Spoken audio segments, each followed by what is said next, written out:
Teman-teman, para pejuang psikosomatik yang berbahagia dimanapun berada, pada kesempatan kali ini saya mau sedikit berbincang tentang masalah yang cukup penting berkaitan dengan teknik bagaimana mengatur pikiran dan perasaan kita agar lebih mudah kita mengatasi masalah-masalah di dalam kehidupan kita.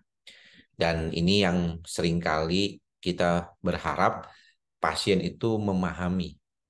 Kita tahu bahwa pada usia di bawah 30 tahun, sebenarnya situasi pemikiran dan proses pikir kita itu belum tentu selalu dalam kondisi yang sudah tetap gitu ya. Terkadang kita lihat ya anak muda umur-umur 20-an itu berubah-berubah gitu ya. Maunya ini, maunya itu gitu ya. Banyak mikir ini, bahkan banyak mikir itu gitu ya. Buat saya yang sudah 45 tahun, itu juga merasakan sebenarnya pada saat di usia itu, saya banyak sekali kepingin ya, kepingin melanjutkan sekolah ke luar negeri untuk ambil spesialisasi. Ternyata tidak seperti yang dibayangkan ya. Kalau di Amerika tidak bisa kalau misalnya ngambil spesialisasi, jadi malah harus ngambilnya langsung ke fellowship kalau mau gitu. Itu pun juga ada honorary fellowship gitu. Jadi bukan konteksnya sama seperti orang Amerika di mana mereka belajarnya dari medical doctors, kemudian juga trainee residency atau training residency. Jadi terkadang ketika kita di usia yang masih muda, umur-umur 25-an itu memang bakalan banyak banget yang akan kita pengen atau kita mau. Dan itu biasa dan itu normal. Jadi kalau misalnya sekarang orang yang mengalami gejala kecemasan itu makin muda, maka itu sangat-sangat mungkin terjadi. Nah, problemnya sekarang ini banyak dikaitkan dengan kesulitan dalam mengorganisir apa yang ada di dalam pikiran kita, maunya kita apa, dan akhirnya kita berputar-putar di situ-situ aja. Kita nggak bisa melihat apa yang sepertinya harus dilakukan. Dan mungkin buat teman-teman yang ikut kelas ini, usianya masih di bawah 30 tahun, inilah saatnya teman-teman mulai menentukan arah pikiran teman-teman ke depannya. Karena kalau usianya masih muda, maka relatif itu lebih mudah untuk mengatur situasi ini menjadi jauh lebih baik. Sedangkan kalau semakin bertambah usia, makin sulit teman-teman. Makanya nggak heran kalau pasien yang usianya udah 50-60 tahun, mereka terkadang agak kesulitan untuk mencapai suatu kestabilan yang paling utama gitu. Apa yang menjadi problem terkait dengan kondisi tersebut seringkali tidak sama dengan kalau misalnya pasien suka mengatakan bahwa mungkin faktor lingkungan yang lebih dominan ya, itu belum tentu. Tetapi ada kalanya memang faktor lingkungan akan sangat mempengaruhi pada saat situasi-situasi tertentu. Tapi yang paling penting yang harus kita perhatikan adalah how to deal-nya gitu ya. Dari sejak usia yang masih muda. Dari bagaimana kita mengelola pikiran itu dari sejak usia muda. Dan apa yang paling penting adalah menyederhanakan kehidupan kita. Mungkin banyak yang pada bingung ya. Maksudnya menyederhanakan tuh apa?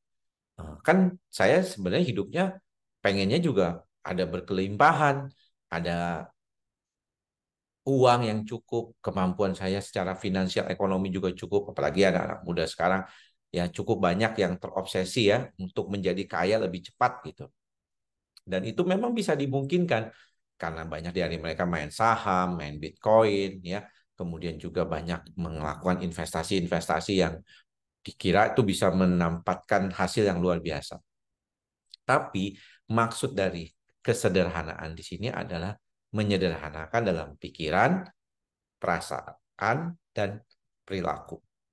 Apa yang penting menjadi dasar dari kondisi seperti ini adalah pasien itu bisa mengelola pikiran dan perasaannya menjadi jauh lebih baik. Terkadang yang kita lihat adalah kita ini terlalu banyak pilihan. Ya, saya pernah mendapatkan teman ya, di mana ketika kita berjalan gitu ya bersama, kemudian kita mau makan di satu tempat restoran yang menyediakan menu sampai 100. Tapi yang dia pilih adalah nasi goreng. Kenapa dia memilih nasi goreng? Karena dia merasa bahwa kalau nasi goreng itu hampir tidak pernah gagal kalau misalnya dia pesan. Ya. Kedua, dia memang suka nasi dan kalau makanan itu mau nggak mau harus ada nasinya. Jadi dia mikir ya udah nasi goreng aja. Kenapa dia nggak mencoba yang lain? Karena dia belum tentu doyan dengan apa yang disajikan hal yang baru tersebut. Sehingga nanti ujung-ujungnya dia akan pesan nasi goreng lagi. Jadi buang-buang duit kata dia. Nah, ada beberapa orang yang demikian, ya. Kalau misalnya dia ingin simple saja. Misalnya kita pernah dengar istilahnya tuh simplify your life itu pada Mark Zuckerberg, ya, di mana dia hanya menggunakan jeans dan kaos dengan warna sangat sama gitu ya, tone-nya sama gitu. Misalnya warnanya abu-abu atau misalnya warna putih gitu ya, atau warna hitam begitu ya. Pokoknya yang sederhana dan setiap hari ya seperti itu.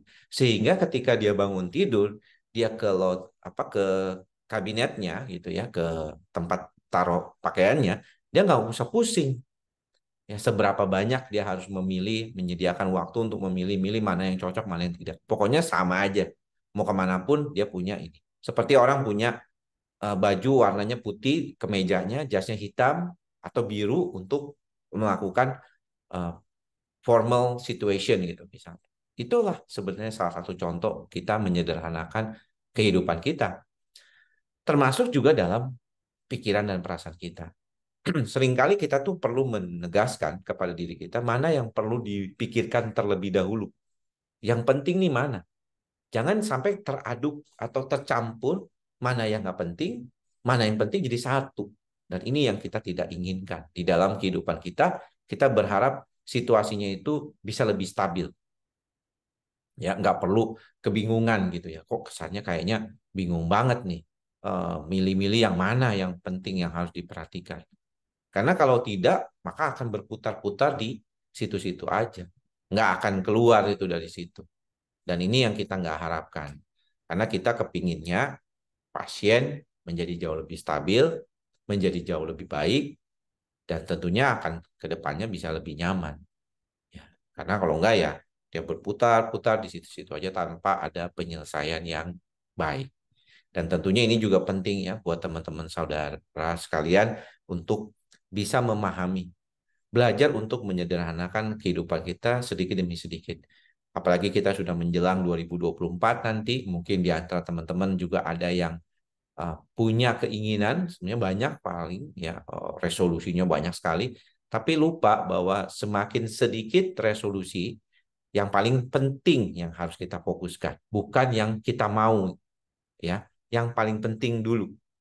Ya, terkadang kita tuh kepingin banyak hal karena kita merasa harusnya sih kita mendapatkan ini, kita mendapatkan itu, pengennya itu gitu. Kita berkecimpung dengan banyak hal yang akhirnya kita sendiri bingung dengan apa yang kita harapkan.